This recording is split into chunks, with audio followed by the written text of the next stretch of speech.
Hello, everyone, and welcome to the Future of Space. I'm your host, Daniel Fox. Our guest today is Jeff Greason.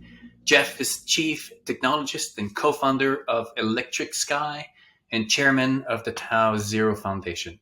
Jeff, welcome to the Future of Space. Thank you. It's a great pleasure to be here. Well, I'm glad that you're my first guest as I just came back from the Arctic after being there for 2 months or so.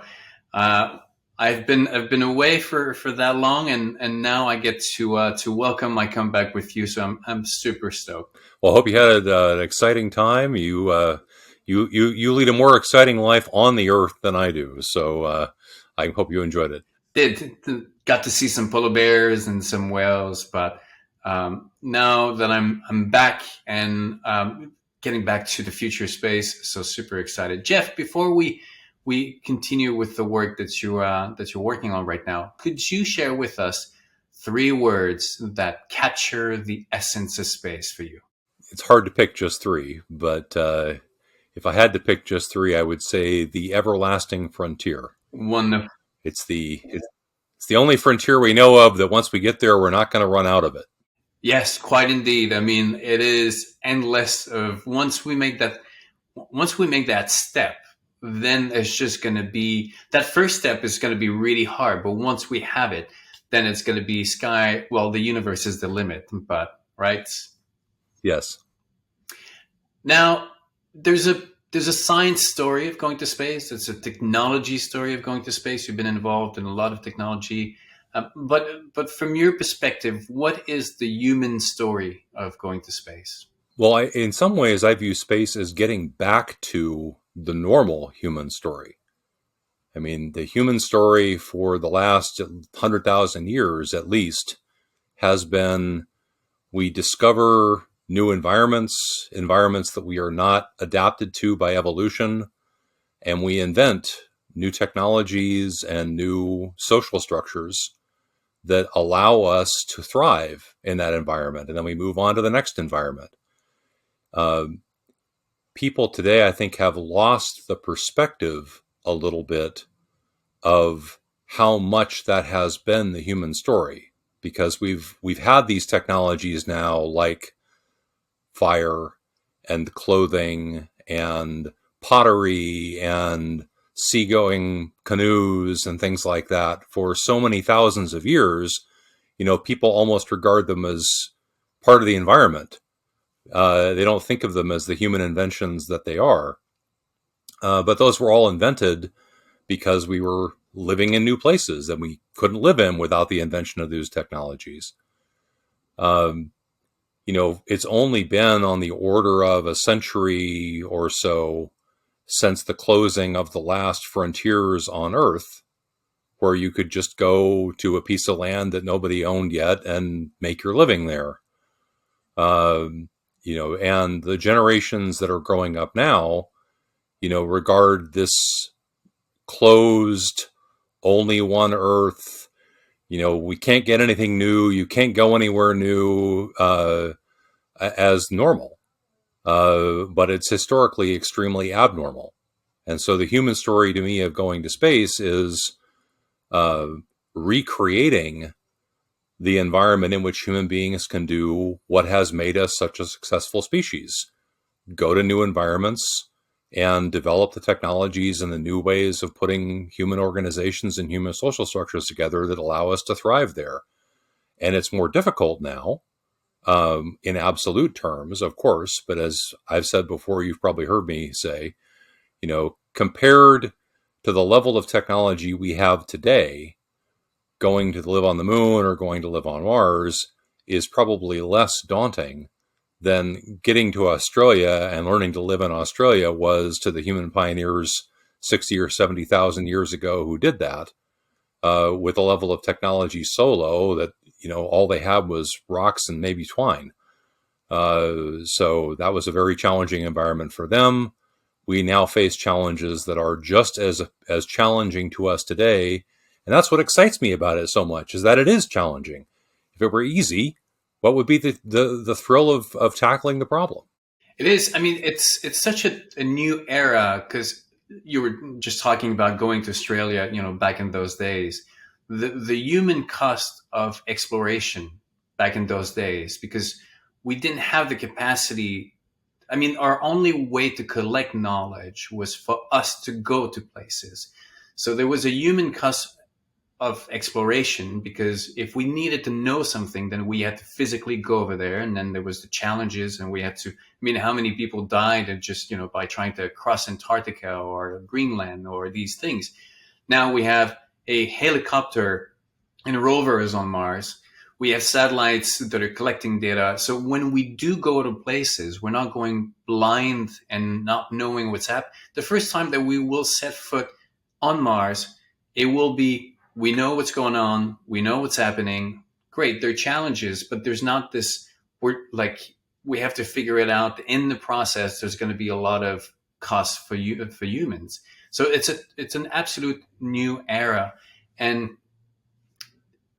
I mean, it is, I've written how evolution is about to go from single planet to multi-planet, in the same way that it went from single cell to multi-cell. And when it went from single cell to multi-cell, it led to the Cambrian explosion. Like, it just, the world when incredible with all these new opportunities. And that is the scale of evolution. The quantum leap of evolution that we're about to witness is of a magnitude that I think it's really hard for us to understand, because that what is needed to, just like what you said, what is needed for that next step, once we make that step, there's just going to be like an avalanche. Like, you push the barrel off the mountain, and it's just going to go down. And I think that it's going to be amazing to see what is in front of us. I mean, I know that you're excited, but how excited are you about the next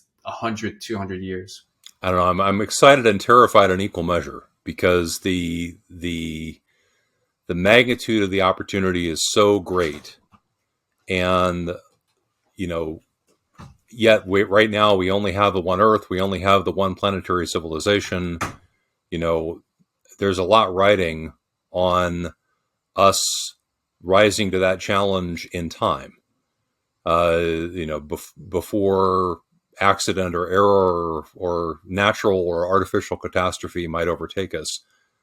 Not because we're running away from something. I really dislike, the theme that people think about space sometimes in that way, but because, we are facing a choice of futures in which either we are in one planet and we are prone to catastrophe or single points of failure or pandemic or, change of energy sources or war or whatever it might be, or one in where, sure, would still be bad things, but you wouldn't be risking the entire biosphere or the entirety of human civilization. It would be, if one might think of it as a local problem.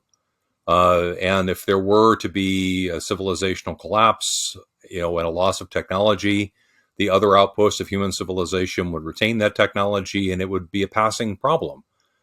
Let me just go on a little bit longer. I mean, I'm 55, right? In my lifetime, I have seen how much more inward looking and how much more constrained people think about the possibilities of what the future can be.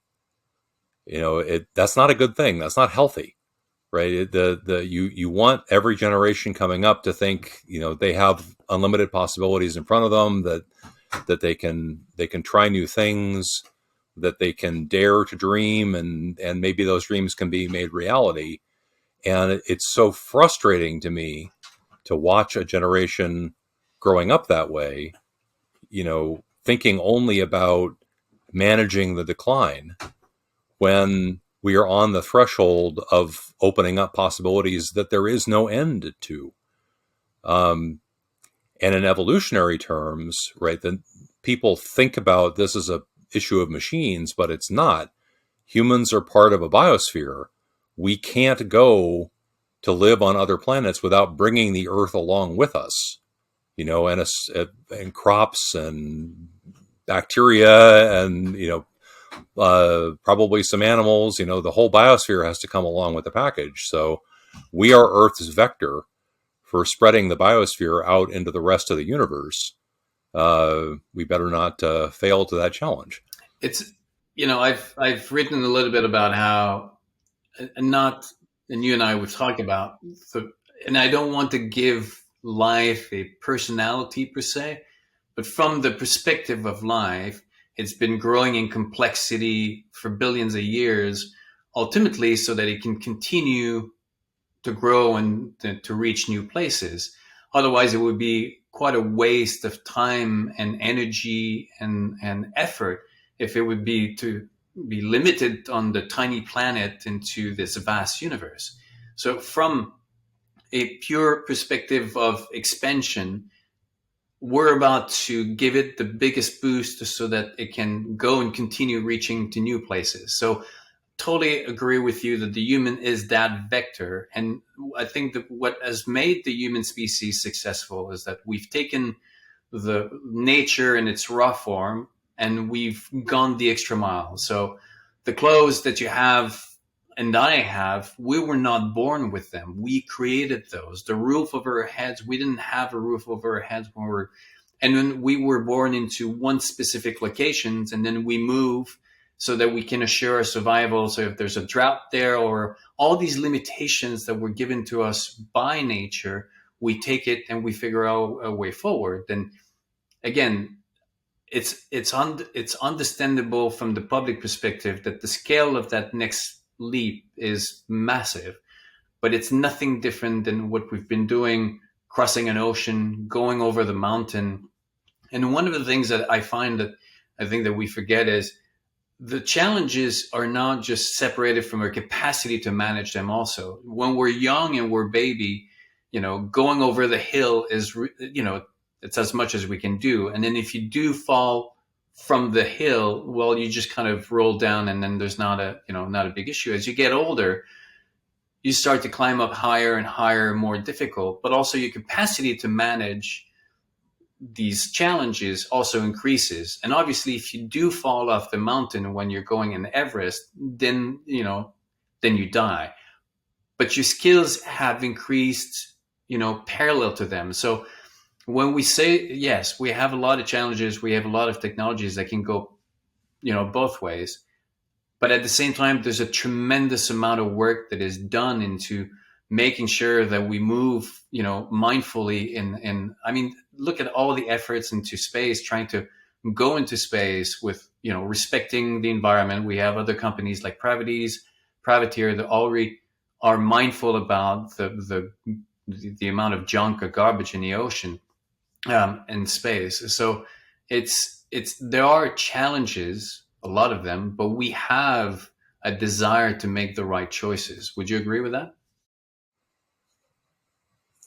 The long pause is because, I find people have a very narrow time horizon when they think about what the right choices are.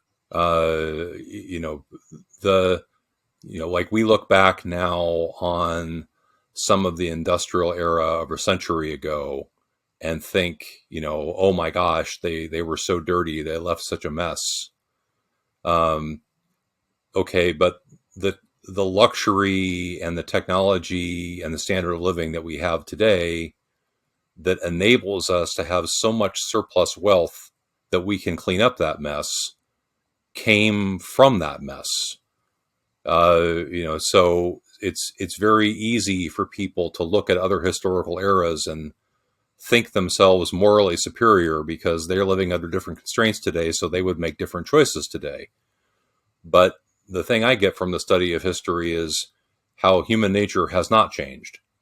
We are still very much the same kind of creatures we always have been. And if we think we'd make different choices today, that's because we've changed our circumstances. So do I believe we have the ability to overcome the challenges that are necessary to move human civilization and the human economy into space? Absolutely, I do.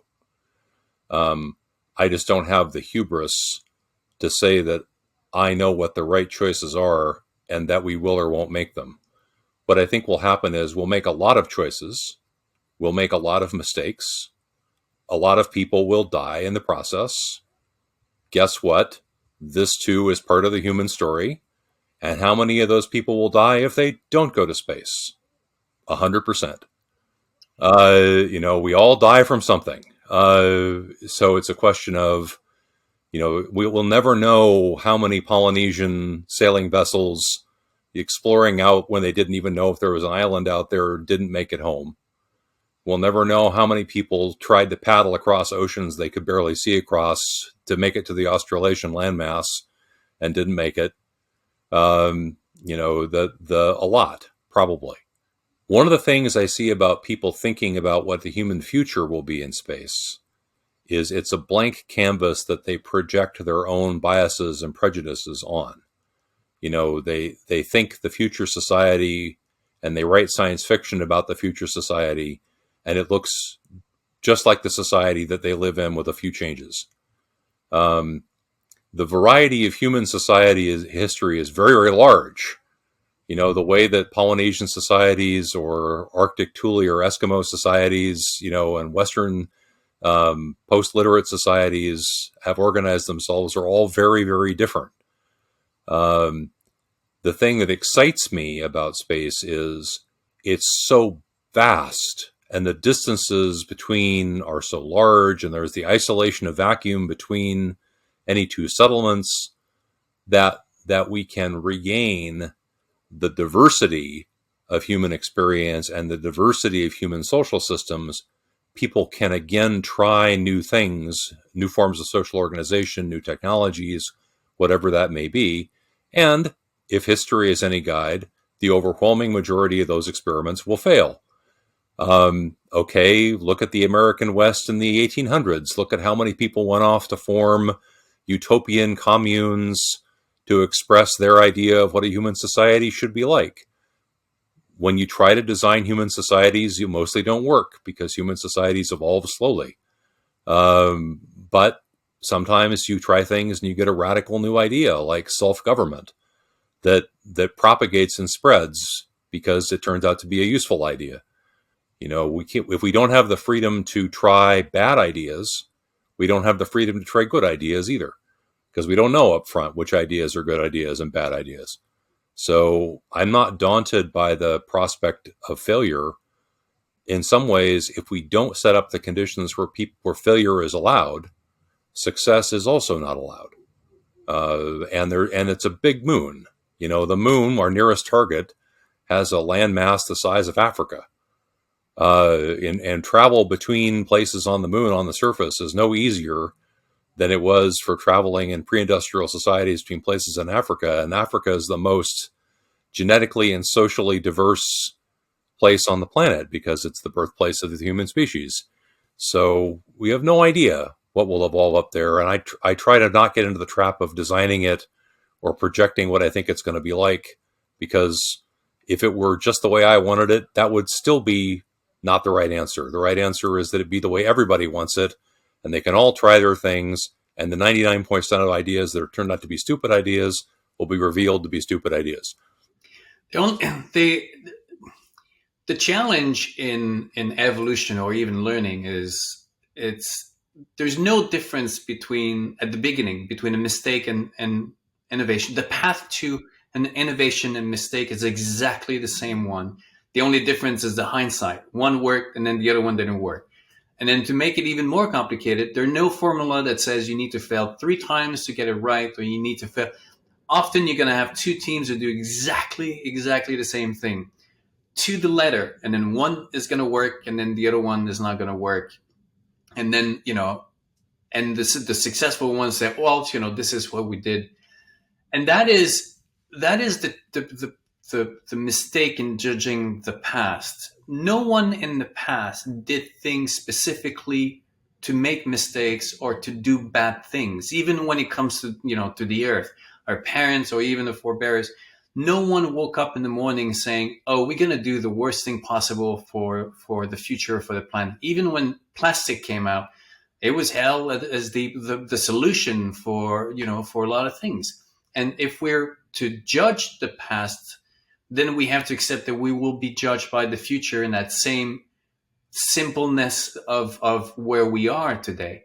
And we have to understand that the beauty of our species is being resilient. And yes, we break things, but then we figure out how to fix them. And that is, I think, what makes us successful and where we are today, is because we're constantly reassessing and trying to fix things as we find those limitations, those boundaries. And obviously and I think that is how nature is designed. Nature, every organism is basically driven to do two things. They conquer their environment until they reach their limit, and they have to figure out how to move forward. Whether it's a fungi or a plant, they will expand until they reach the boundaries, and then they have to figure out. It's like, look at any, fish, big fish or whales. They will go and find a ball of bait fish, and then it will eat everything that there is. And then they go, okay, so where's next? What we have to do? And the human species has just been successful in stepping up and stepping up and stepping up. And now we've reached. I mean, people think of us as, I think wrongly, as very short-sighted. But, compared to an animal, we've got a long time horizon. I mean, here you and I are talking about what might we do to ensure the survival of the human civilization and the human species for tens of thousands of years into the future. And you can say most people don't think that long, and you'd be right. But, still most people are thinking about what they're doing next year or 5 years from now, and animals don't think that way. Are we infinitely farsighted and infinitely wise? Of course not. But let's not sell ourselves short. We've been successful enough to become the most successful species on the planet. That probably wasn't a complete accident. And there's no reason to think that this is the last planet that we're going to be successful on.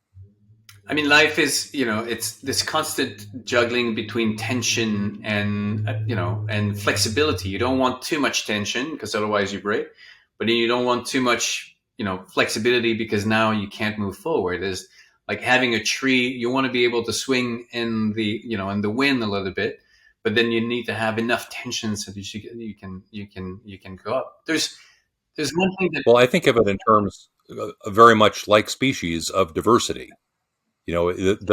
Even for species, the right answer is not. There's no such thing as the right answer. There's only the right answer for right now. Conditions are not static. They're always changing. We need a diversity of places that human civilization has reached. We need a diversity of technologies that are suitable for those places. We need a diversity of social structures that are evolved to deal with those places. And over time, conditions will continue to change in ways that we can't expect. And if we have that diversity, some of them will be more successful in the face of changing circumstances, and others will become less successful. It doesn't matter which is which, as long as you have the diversity.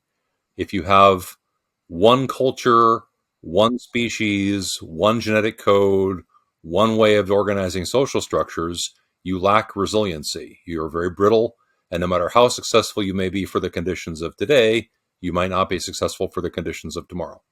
Diversity is a strategy for life to make sure that it moves forward. And, when we look at diversity in our world, we don't necessarily have to put the moral aspect to it, but just plainly as a necessity for surviving and for the future.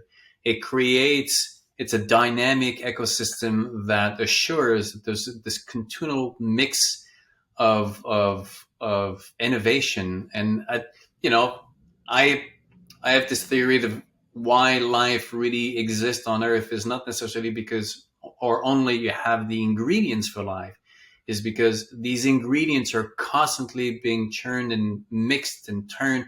You have the rhythm of the moons, the seasons, the light and day. So it's like making bread, right? You have flour and then you have water, but even if you have the ingredients on the counter, nothing is going to happen independently how much you want to think about it. Why? How do you make bread? Is because you start to interact and you mix all those things. And there's a part of me that is, we're about to be 8 billion on the planet, and you and I, we can agree that there's not 8 billion working brains on the planet, but there's a lot of brain working trying to find solutions.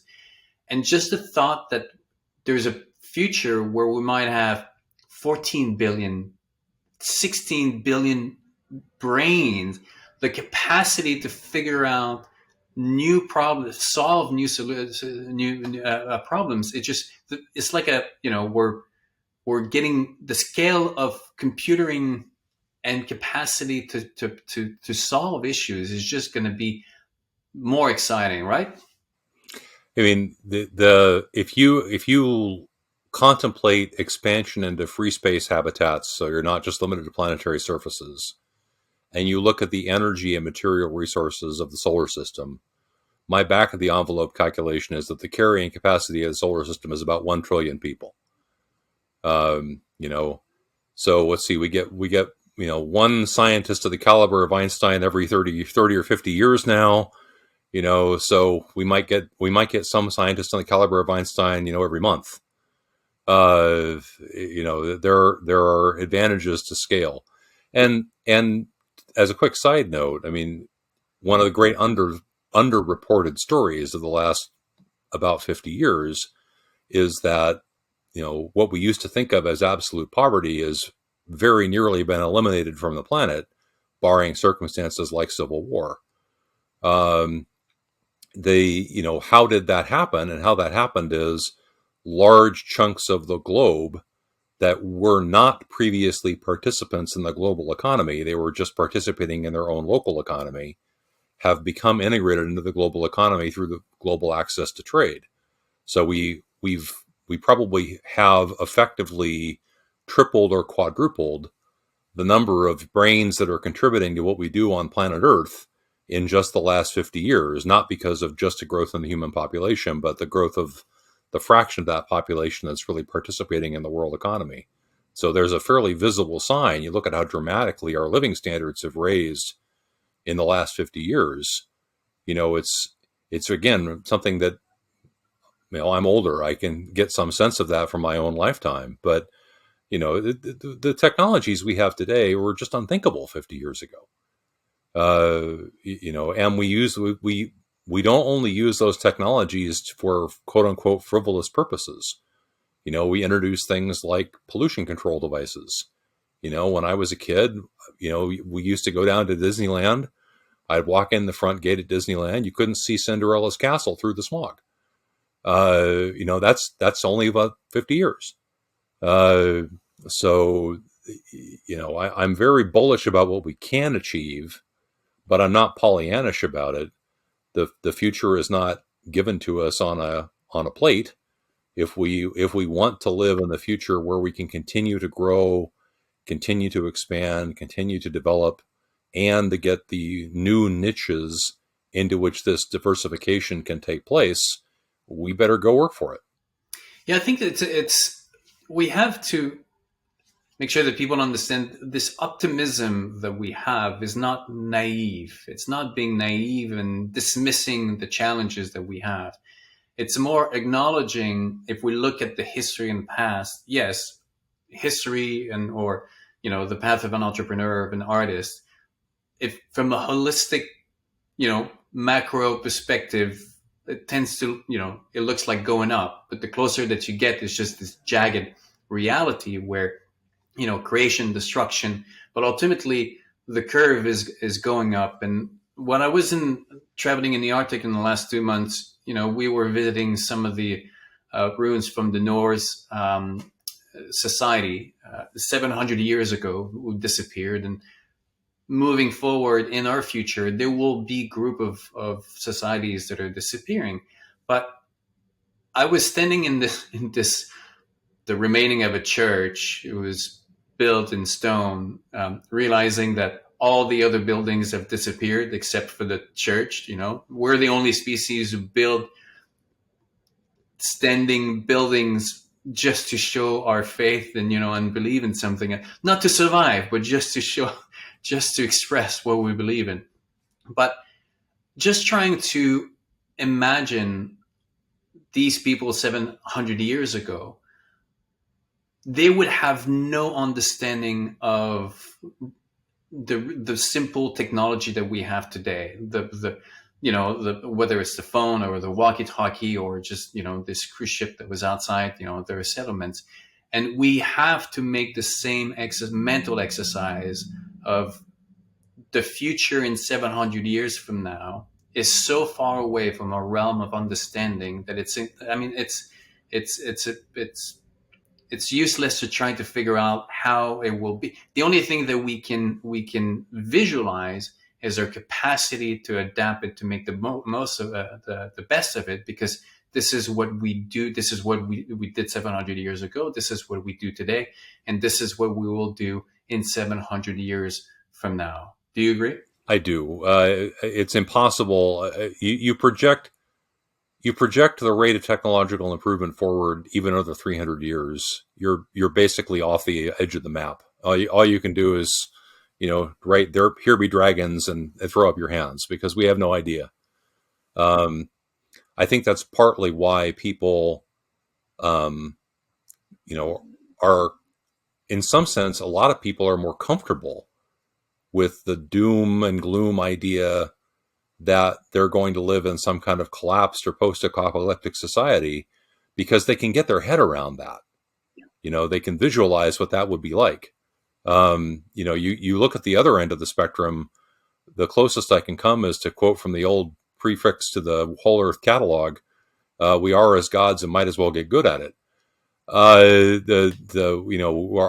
powers, if our powers continue to grow, we're gonna have a lot of responsibility for dealing with those. But what we don't know, but there are some things we can make guesses about, and the things that we can make guesses about, again, I just leave me shaking my head when people ask, well, why are we bothering with space? It's just like, oh my God, are you even thinking about what you're asking? Because people say, well, we have problems here on Earth. Well, what problems? What are these problems that we have? Well, we're concerned about our environmental footprint. We're concerned that we're not recycling the resources that we use fast enough. We're concerned that we don't have sustainable sources of energy. Okay.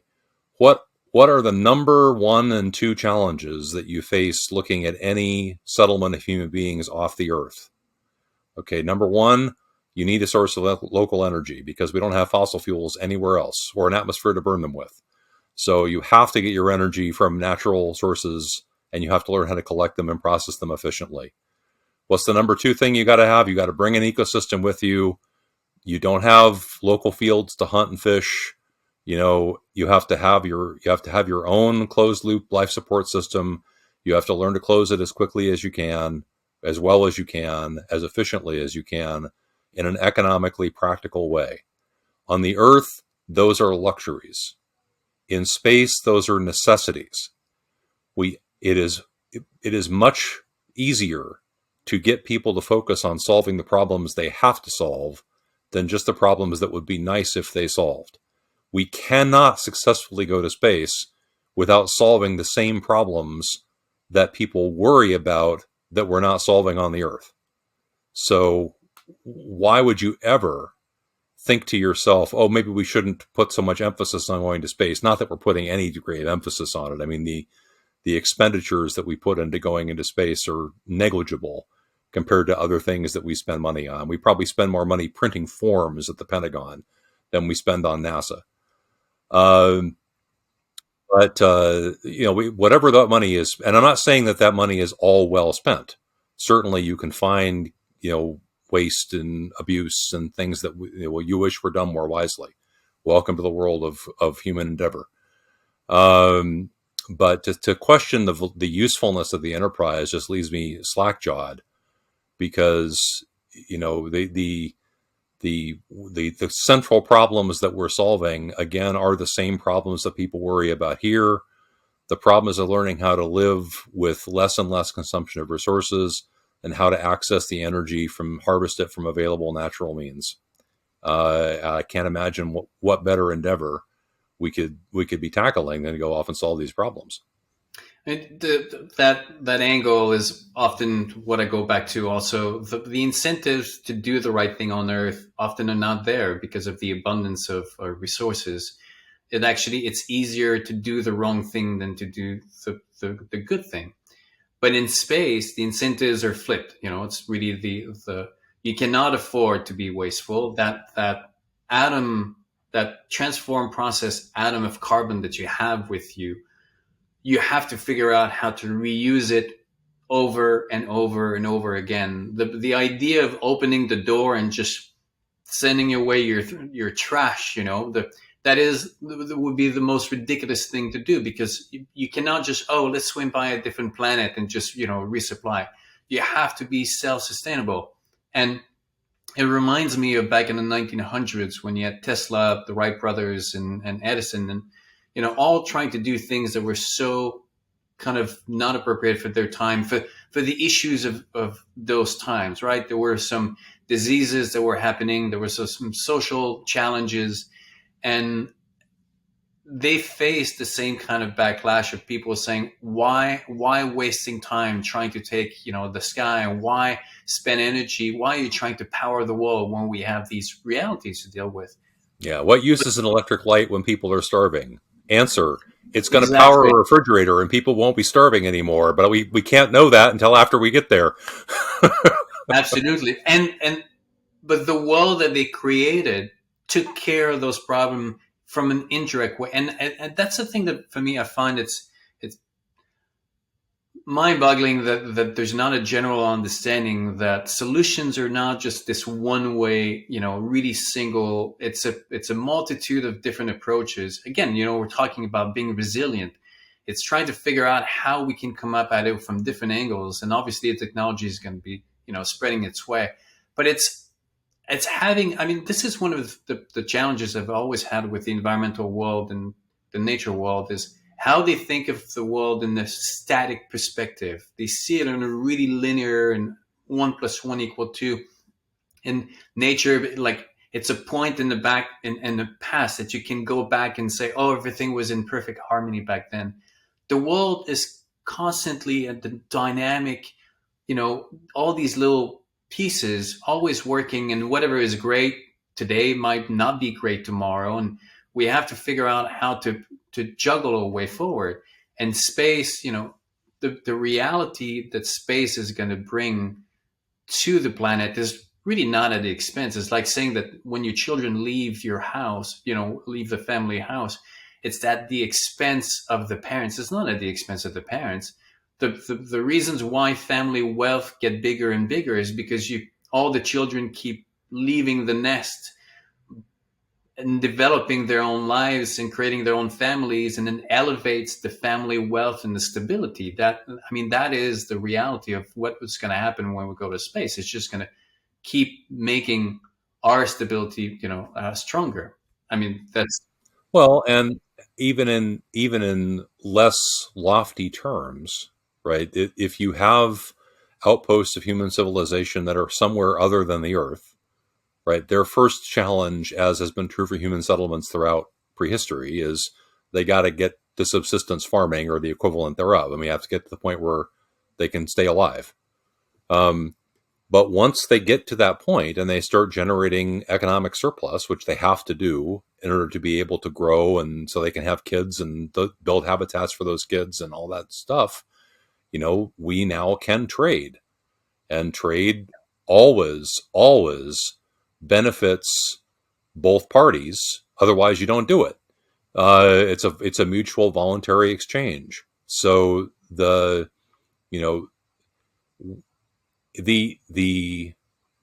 once you start having human beings able to keep themselves alive someplace other than the Earth, the effects on the cost of goods and services in space is dramatic. Even something, the first two things you could probably get off the lunar surface are oxygen and dirt, regolith. Okay, well, those are both useful. Right? Oxygen is what we use for rocket propellant, and regolith is good radiation shielding. And regolith can be processed into metals for making stuff out of. So and just by virtue of the fact that those things are not on the Earth, and they're on a body with much lower gravity than the Earth, it's much easier to get them off of than the Earth.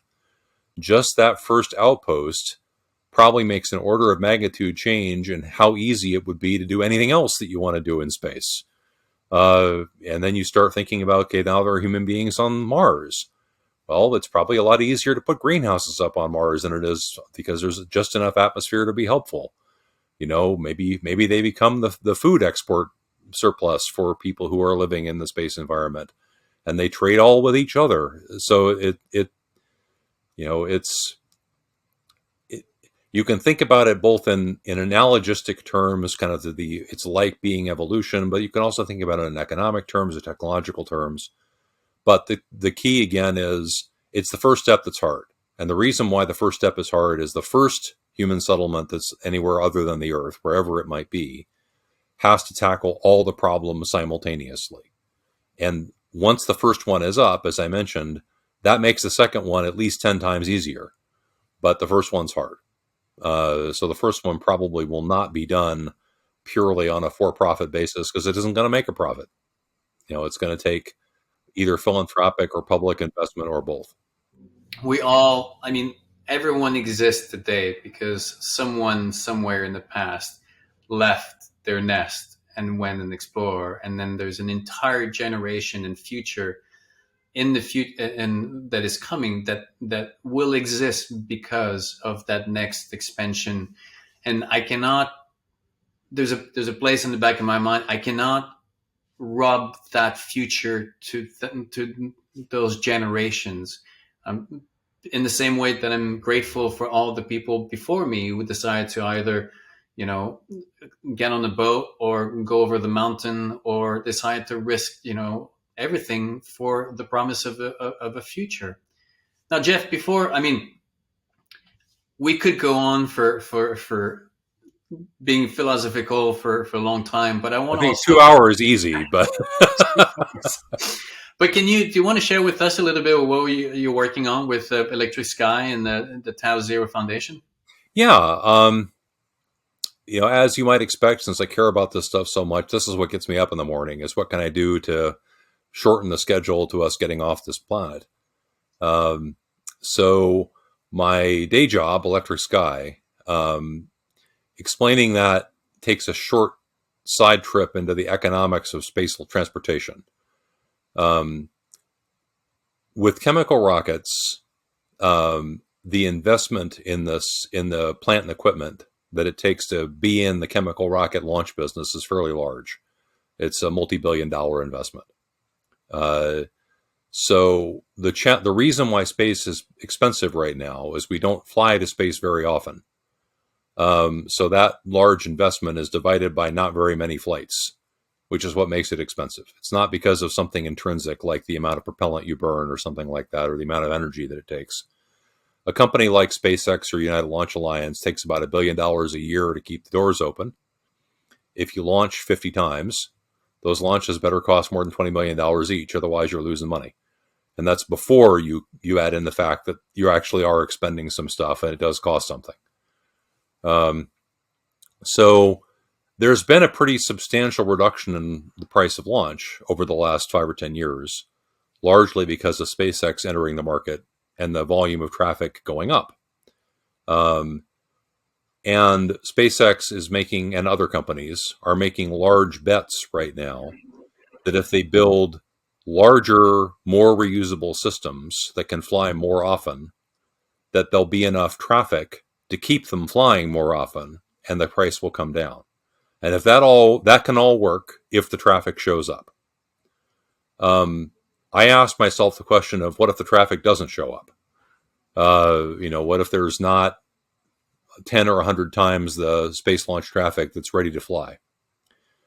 The only way to make space cheap in that case is to dramatically reduce the dollars per year it takes to keep a space launch company in the space launch business.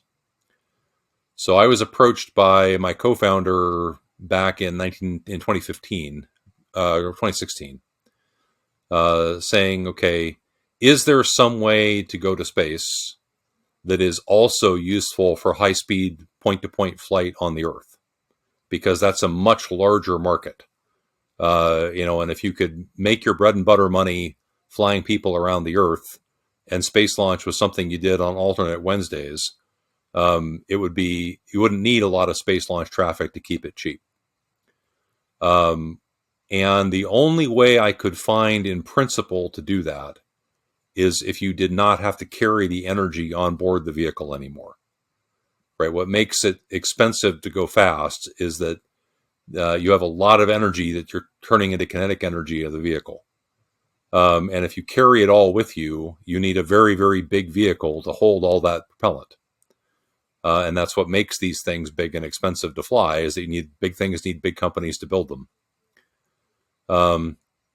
So I said, well, if we could beam up the power from the ground and receive it on the vehicle would get dramatically smaller and lighter and cheaper. And it would be so cheap to operate that we could afford to use it for point-to-point flight on the surface of the Earth. In other words, electric aviation. But there's no way to do that. So we spent the last 6 years inventing a way to do that. To do the beaming up from the ground. Takes several inventions simultaneously, only some of which we have demonstrated, the others we are working on. We just did our first, we haven't put out the press release yet, but it's not a secret. We just did our first across the laboratory demonstration of the power beaming technology as a work we're doing with DARPA. And we're pursuing other contracts to try to, or sources of investment to try to demonstrate the other technologies. It's a huge leap. I mean, it's Wright Brothers level revolutionary technology, because like the Wright Brothers, we have to make simultaneous breakthroughs in like 4 areas to put together into a complete vehicle system. So I do not want to leave the impression that we view this as a trivial or solved problem. But we see an avenue of attack for doing all of these things.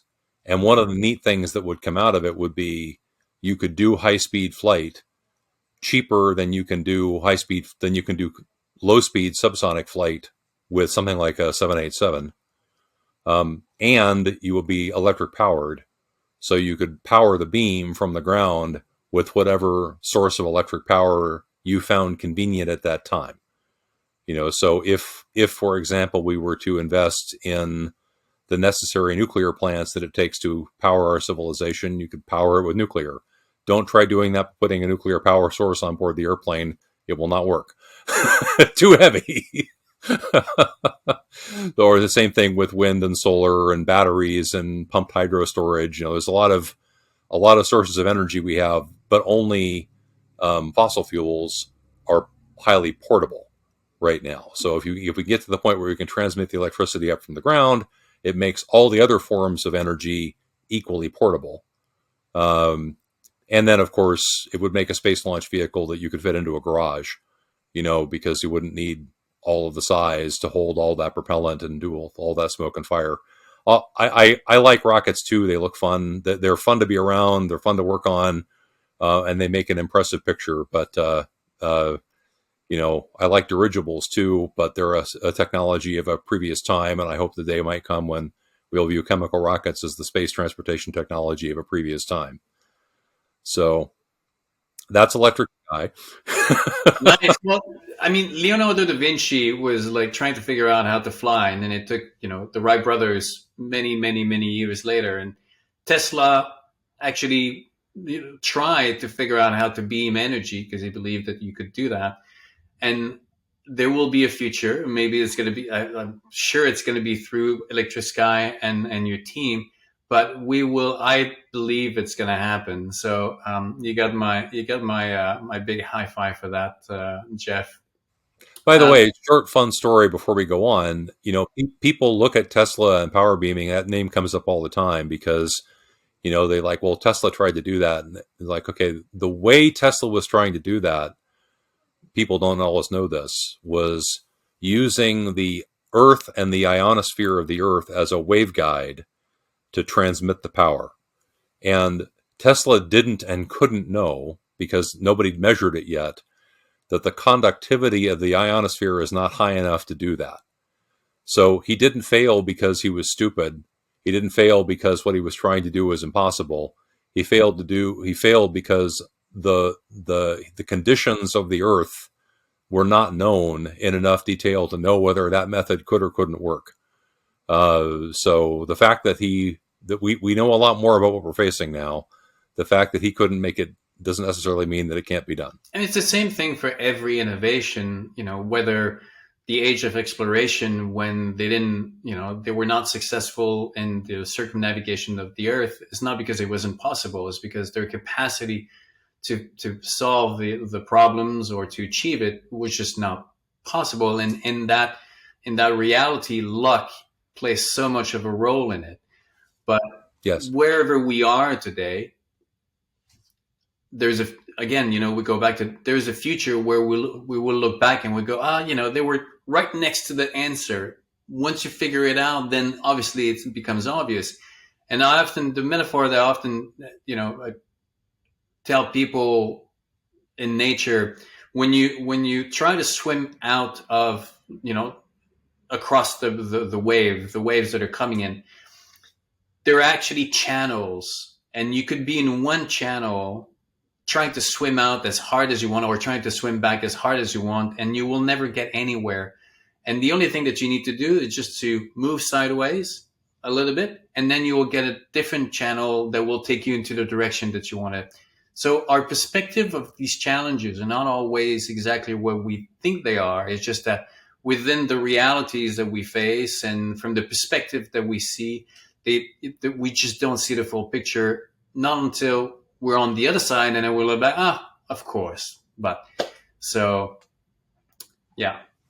Okay, so then Tau Zero, which is more fun than even to talk about, that's a nonprofit that I was asked to join as chairman of the board again in 2016. It's not a very big activity, but it's been a lot of fun because that kind of gave me the charter to go talk to all of the people working on advanced space propulsion around the world. It's not a very big community. There's maybe a few dozen people who are really working on it. And the charter was, can we find a way to solve the propulsion problems that would eventually scale to interstellar flight? Interstellar flight is awesomely hard. You have to get comfortable with numbers with a lot of zeros in them to get comfortable with thinking how to do that. And the energy requirements of rapid interstellar flight are so big that you can just give up on carrying the energy with you. It's just not possible by any method that we practically know about.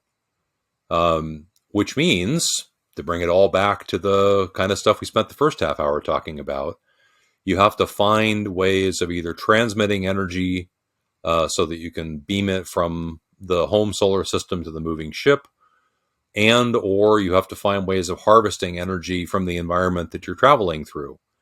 And these are the same civilizational challenges. Collecting and transmitting and storing and operating on larger amounts of energy are exactly what we need to do to power the civilization of the Earth.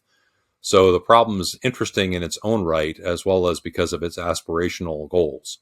And what's neat about Interstellar is it's such a daunting problem that talking about 10% improvements is just not interesting. You got to be talking about things that are 2, 3, 4, 5 orders of magnitude beyond what we can do right now.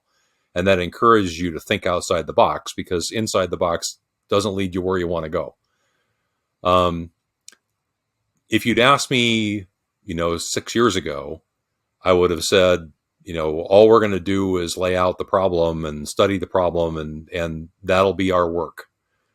But somewhat to my shock, we've actually been making some progress. We and other people around the world. There's an annual or biannual conference called the Interstellar Research Group Conference, where we all get together and talk about this stuff. And there's been progress. I could actually lay out now, if you put, the breakthrough from this guy and the breakthrough from that group, and if all three of these got put together in the right way, I could map out now a notional system that needs immense research before we're ready to reduce it to practice. So not next Tuesday. But, whereas 10 years ago, I couldn't have laid out what I considered a practical starship, even in principle. Now I can. I could lay out, this is how we could actually do it. And one of the consequences of that is along the way, before you can do interstellar flight at all affordably, rapid flight to the outer solar system becomes much more practical. So some of these systems include things like, you could do a 6-month flight to Neptune orbit, and then 6 months later come back. So we could open up the outer solar system both for human missions, for human settlement. Titan is one of the most interesting bodies in the solar system for human settlement, in my opinion, more interesting than Mars. It's the only body in the solar system you can walk around on the surface without a pressure suit. But people haven't thought about it too much because it's so far away. Well, distance doesn't matter. Time and cost do. And the outer solar system is full to the brim with icy bodies, that are full of volatiles. And, when you look at something like the moon, and we're hoping to be able to harvest millions of tons of remnant ice that's left over at the poles from the impact of icy bodies on the moon. Well, you can grab those icy bodies in the outer solar system and move them to wherever you want if you have the right transportation systems. So it's been pleasantly surprising that progress has been able to be made. I don't think it's widely known outside the very small community that progress is being made. But I mean, and it's frustrating as well because there's essentially no source of support. I mean, almost everybody working on this is working on this in their spare time from some kind of day job, or they're an academic, so they can afford to work on whatever they want to.